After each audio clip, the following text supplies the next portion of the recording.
You're listening to the Sex Addicts Recovery Podcast, a place for sex addicts to share their experiences of recovery, to help break the stigma, myths, and misconceptions of sex addiction.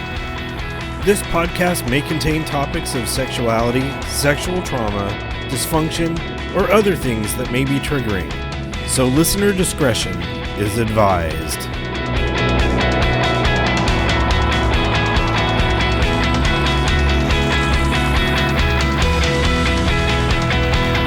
Hello, and welcome to the Sex Addicts Recovery Podcast. My name is Jason, I'm a sex addict, and I will be your podcast host for today. Hey, what's going on, everyone? Welcome to episode number 8 of the podcast. Today is going to be a shorter episode due to being busy for the upcoming Bay Area retreat. My friend Tim and I had an awesome conversation, and I will be getting to that shortly. But before doing so, I wanted to read a little bit about our program. And this comes from the SAA Green Book on page 20. But if we can honestly face our problems and are willing to change, the 12 steps of SAA will lead to an awakening that allows us to live a new way of life according to spiritual principles. Taking these steps allows fundamental change to occur in our lives. They are the foundation of our recovery. The 12 Steps of Sex Addicts Anonymous. 1. We admitted we were powerless over addictive sexual behavior, that our lives had become unmanageable. 2. Came to believe that a power greater than ourselves could restore us to sanity. 3. Made a decision to turn our will and our lives over to the care of God as we understood God. 4. Made a searching and fearless moral inventory of ourselves. 5. Admitted to God, to ourselves, and to another human being the exact nature of our wrongs. 6. We're entirely ready to have God remove all these defects of character. 7. Humbly asked God to remove our shortcomings. 8. Made a list of all persons we had harmed and became willing to make amends to them all. 9. Made direct amends to such people wherever possible, except when to do so would injure them or others. 10. Continued to take personal inventory and when we were wrong, promptly admitted it. 11. Sought through prayer and meditation to improve our conscious contact with God as we understood God, praying only for knowledge of God's will for us and the power to carry that out. And 12. Having had a spiritual awakening as the result of these steps, we tried to carry this message to other sex addicts and to practice these principles in our lives. On future episodes, we'll be covering different aspects of the individual steps. I particularly want to jump into step 2 and talk about various thoughts on higher power. If you've listened to episode 3, which is my story, at the very end I talked about how my higher power manifests itself through music and nature. And I intend to do a number of different episodes on music and recovery, a passion of mine. And there are other steps that I want to cover in a roundtable format where we can discuss different aspects of the steps. 4th step, inventory, character defects in 6 and 7, making amends in 8 and 9, prayer and meditation in step 11.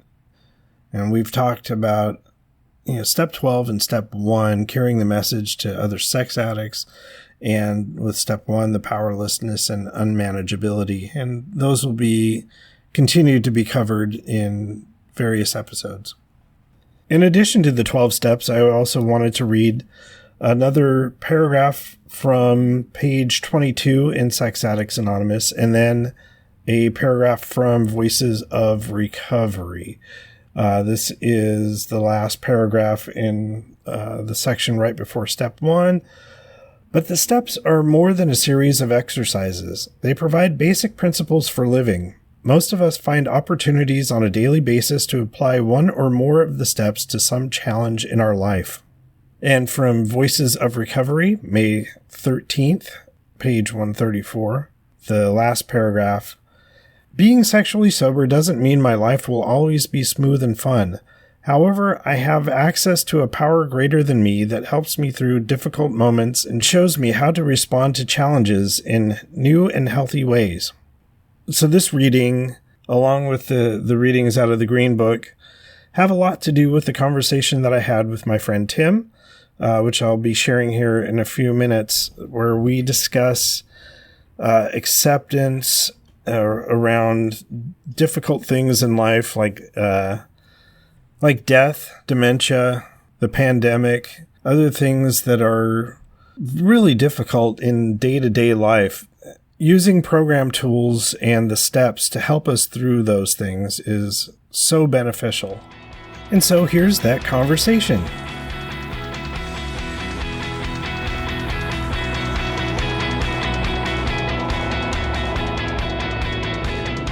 Did you want to just, cover a certain topic, or just, shoot the shit? You said third and 11th step. Yeah, I think what I've been looking at is accepting the unacceptable. Like we talk about acceptance, a lot. It's a big deal. And it's relative. I wouldn't say it's easy, in all circumstances. Certainly there's like things that come up that it's really tough to accept. But then there's like the super real things in life, like death and loss. And, in my case, my mother-in-law getting dementia and us getting an official diagnosis of that. And, well, those kinds of things can be in a different category than, I don't like the traffic today. Yeah. There's been, just recently on meetings, there's been a lot of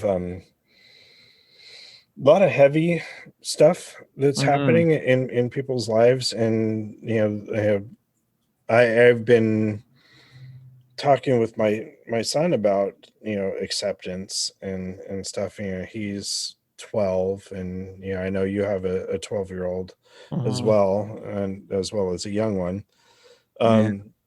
But some of those things, letting something go and acceptance around things, especially around the pandemic for my son. I wish that I could be at school. I wish I could see my friends, and, trying to teach acceptance around things like that has been difficult. But acceptance around death is definitely a big one. Last year my grandpa had passed away, and I had known that it had been coming for quite a few years. He was like 103, I think, almost 104. Wow. And I was lucky that he passed away right before lockdown happened, so we were able to have a funeral for him. Oh, yeah. But acceptance around that. I had a weekend where I was up at my mom's cabin up in the woods, and just had a cry out there by myself, and trying to think about the program tools, the steps and things that I could be using that, just in the moment don't feel like they're there for me, but ultimately, that's how I'm going to need to find relief. So I know, what you were mentioning, with your mother-in-law, is that's real difficult stuff.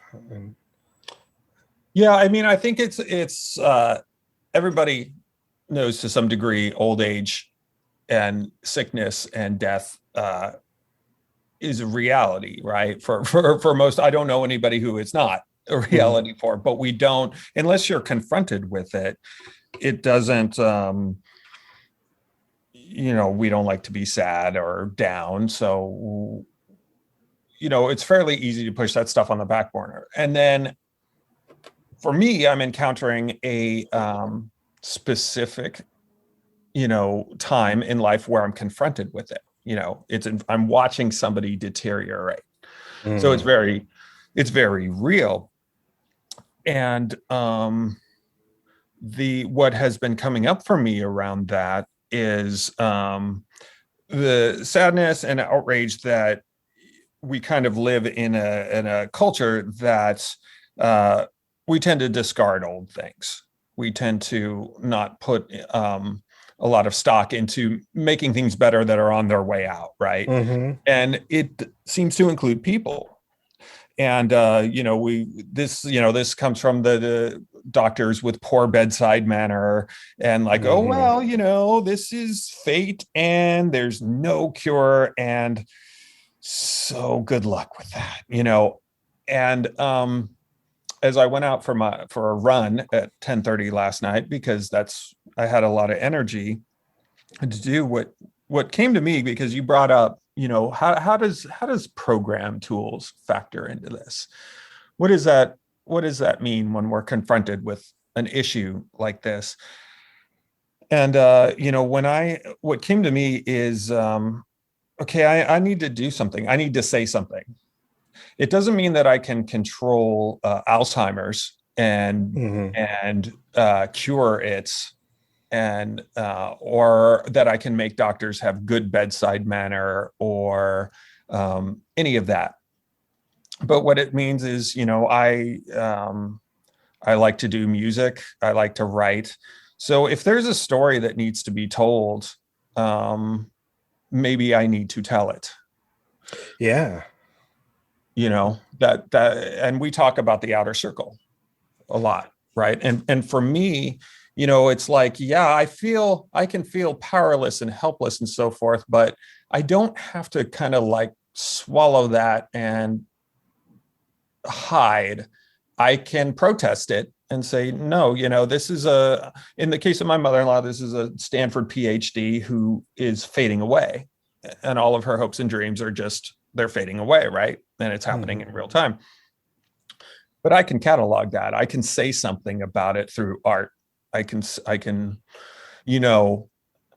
as I said, I might not be able to affect the reality of what's going on, but it doesn't mean that I can't do something about it or feel like I'm taking some kind of action. And for me, expressing myself in that way through song or through poetry or through playwright, whatever it is, paintings,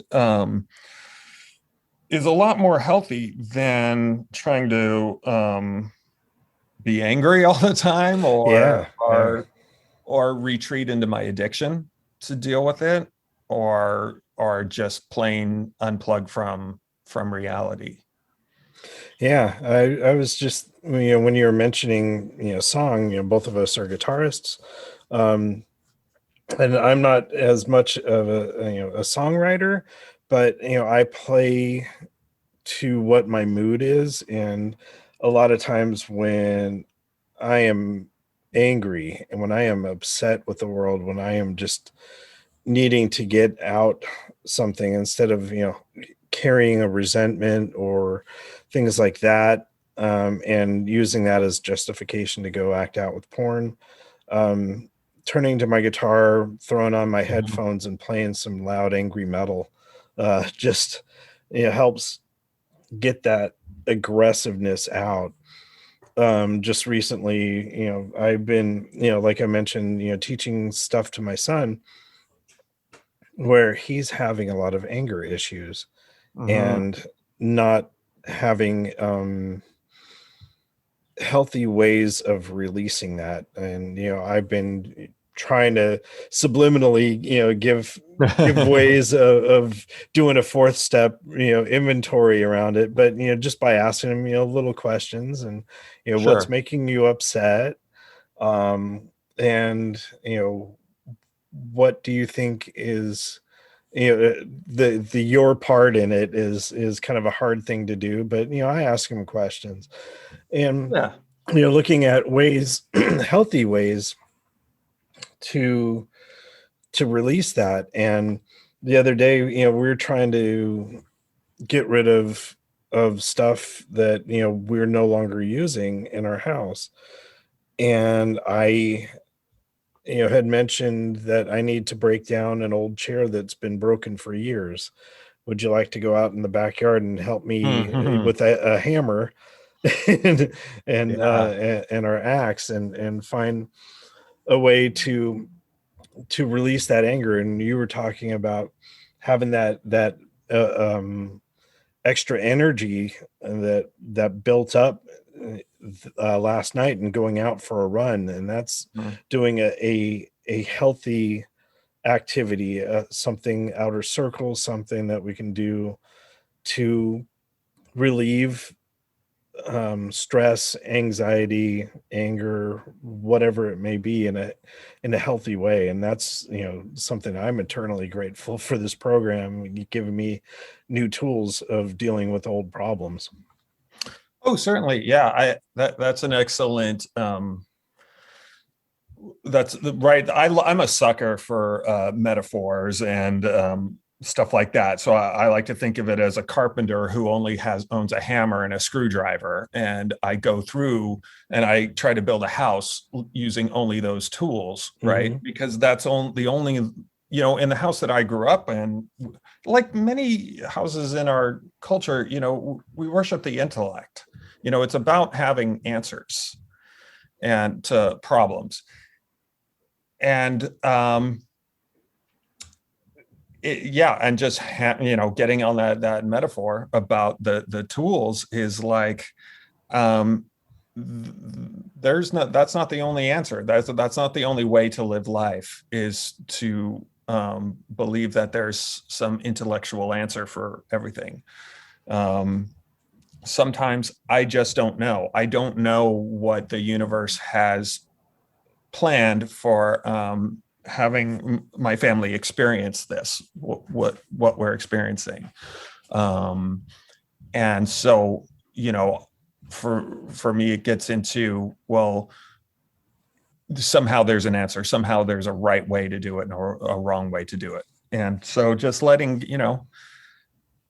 just saying that I don't have the answer and turning to the attention and how do I take care of myself while I'm having all these feelings. Yeah. The ability to say I don't know is an Mm-hmm. amazing thing, and trying to cover up something. Yeah, and I was, talking to my son about this, today. I asked him if he had any homework, and he said no. And then he said, I'm not 100% sure. Mm-hmm. And we had the discussion around um, the ability to say I'm not sure, and then that's an okay thing. One of the things that I've thought about is, like, you and I had been talking about doing this podcast for years, Mm-hmm. and there are a lot of things, stumbling blocks in my way of things, problems that came up, and I wasn't quite sure what's going to be the best way to go about doing this. How we're going to record, all these different types of things, and having the ability to use the steps, um, Mm. use prayer and meditation. um we often talk about prayer as asking and meditation as listening. Some insights that I got through either meditation or dreams or other things like that gave me answers that were not in my brain the day before. And Mm-hmm. just Yeah. putting that out to the universe, saying I'm not sure how to tackle this, such and such a problem. I don't know what the answer is. And then the solution comes. We were talking about, um early on, we had a recorder to do these face to face, Right. and then when the pandemic hit, we're Right. all at home. It's like, fuck, how am I gonna Yeah. get a bunch of people together? And it's like, okay, we're all on Zoom. Oh, there's an There's the answer. recorder. Yeah. So yeah. Yeah. You brought up when you were talking about uh, kind of prayer, like asking, waiting for the answer, not knowing. It really describes, for me, when I was fresh into the program, I had no idea, where my life was a chaotic mess. And the one thing I was sure of is I didn't want it to be a chaotic mess, and I didn't want to lose the things that I had in my life, such as my marriage, custody of my daughter, little things like that.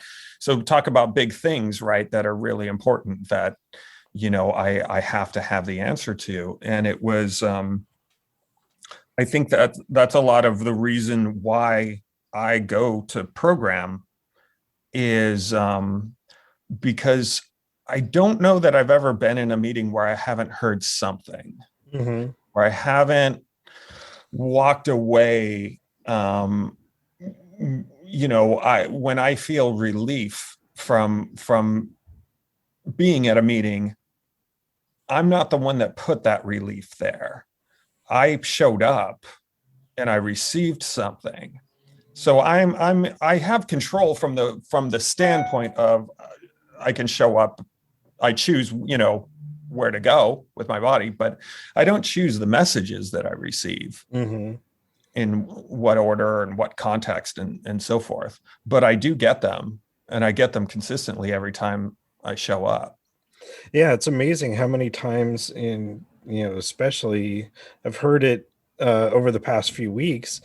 Um, at the beginning of each of our meetings, we do our usual, program readings, the reading of the steps and traditions and abstinence statement. But, someone selects a reading. And how many times has, someone said, thank you for choosing this reading. This is exactly what I needed to hear today. Right. Just those weird moments that, whatever is going on in my life is usually, the reading will hit some aspect of something that I need to hear, or it's someone's share that that carries that message of something that I didn't know before being at the meeting, and coming out of it with a better understanding about either myself or the situation, or whatever. Yeah, I think it's that sense of belonging to,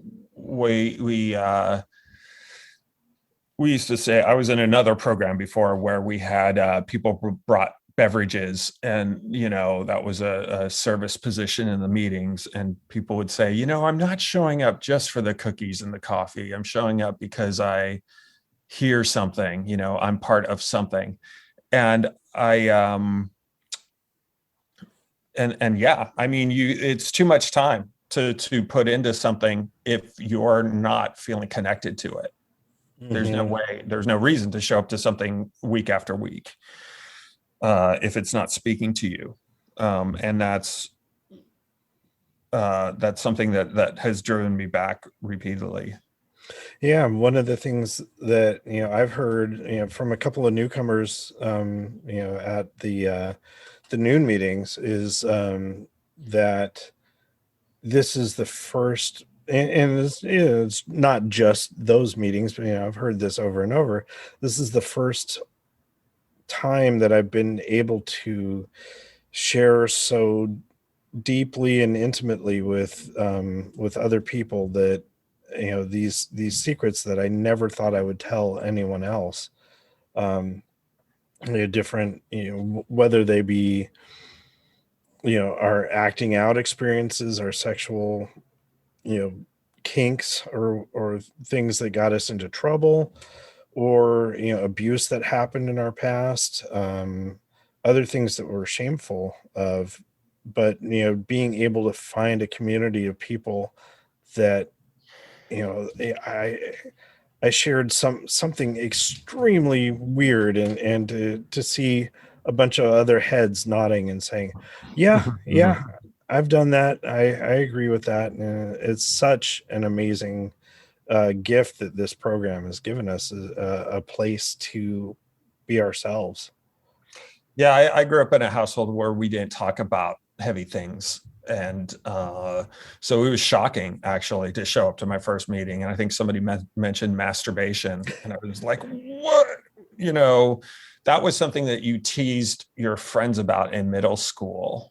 That wasn't to hear another adult speak its name. It was just like, you can't say that. And it was great. And now you basically hear that every other word in our program. So it's, yeah, it is. I like to, when talking about it is, not that it's a shameful act as well. For a lot of people, it is in their inner circle. And, I mentioned on the podcast about the circles that it's in all three of my circles. And Right. I have healthy, ways of using masturbation in my daily life. Either solo or, with my wife. And it comes up, and that we're able to talk about it without giggling. He said masturbation. So yeah, it's an amazing thing. Nice. Before we wrap up, were there any things specifically that you wanted to talk about around the heaviness of this past entire year, the things that are going on in your life, or just just anything in general? Yeah, I mean, I think like I think my pandemic experience is probably average in that it was completely fucking crazy and turned my world upside down. And I think that's most of the people who I talk to, that's similar. And I'm noticing that there was shock and grief around the shutdown, but there's also some shock and resistance to opening back up, which I hadn't expected. Yeah. I had been complaining about my kids not going back to school and everything they're missing, everything that I'm missing. I was supposed to return to work this year.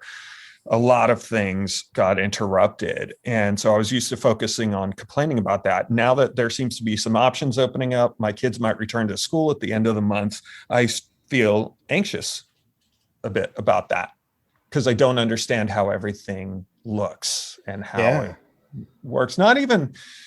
Almost not as much from a safety standpoint as, I'm used to not really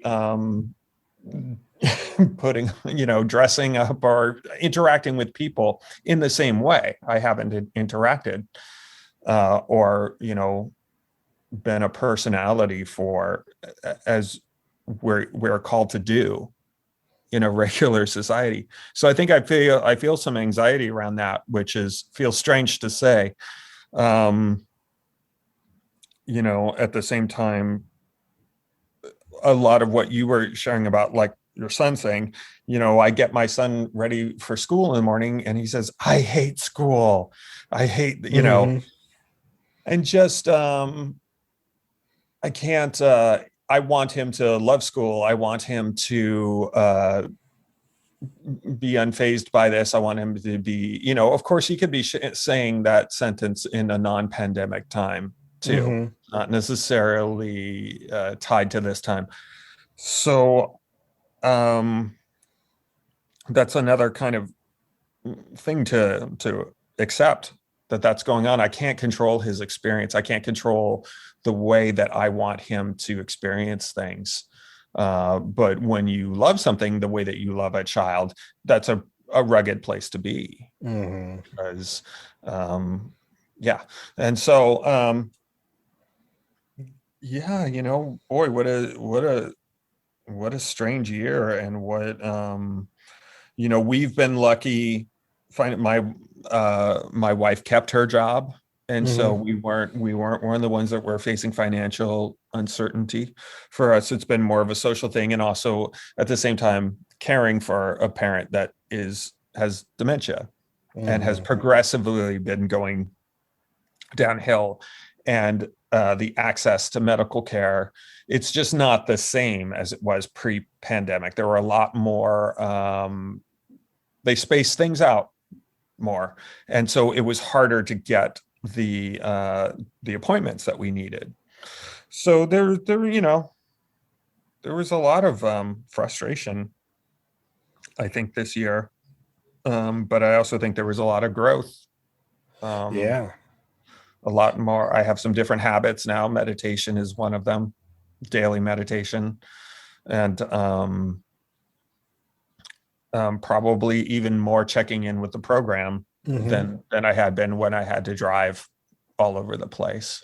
Yeah, that's been a tremendous gift. Last night I was on a San Francisco meeting, which is, would have been an hour's drive for me. And there were like close to 90 people on that meeting. Wow. It was a first step, and it was amazing experience. Wow. But yeah, the ability to go to meetings that are, an hour away, 2 hours away, just by, clicking a link has been a gift. I remember this time last year just being so fucking butthurt about not being able to, we had to cancel our retreat. A lot of people were backing out through February, and into at the beginning of March, we had to just, say, this is not going to happen. And we called it off completely. And this year, I'm grateful, that we have found a way to put on something similar, with the amount of speakers and workshops and outer circle things. But it's not the same. I miss having the car ride with you and spending an hour or a couple hours in the car on our way out to, I miss that too. Out to our location. Being able to hang out in the dining hall till 1 or 2 in the morning with all the night owls, hanging out at the campfire, things like that. I'm eager to have that happen, but yet you mentioned the resistance to going back face to face. There are the longer that we've been out, the more trepidation that I have around things like that. But thank God, we've got program tools that are available. The prayer and meditation, highly recommended. So anyway, I'm grateful, for you, to be able to speak here tonight and have a chance to do a podcast this week. Until you mentioned it, I wasn't sure if I'd be able to swing anything this week because I've been busy planning the talent show. So I assume I'm getting paid for this, right? Sure. That's why we have a seventh tradition. Exactly. No, this is we need to keep doing this, and I would love to do it again. Awesome. So, all right, man. Thanks again. Thanks for doing this. Yeah. It was cathartic for me. All right, cool, brother. Bye.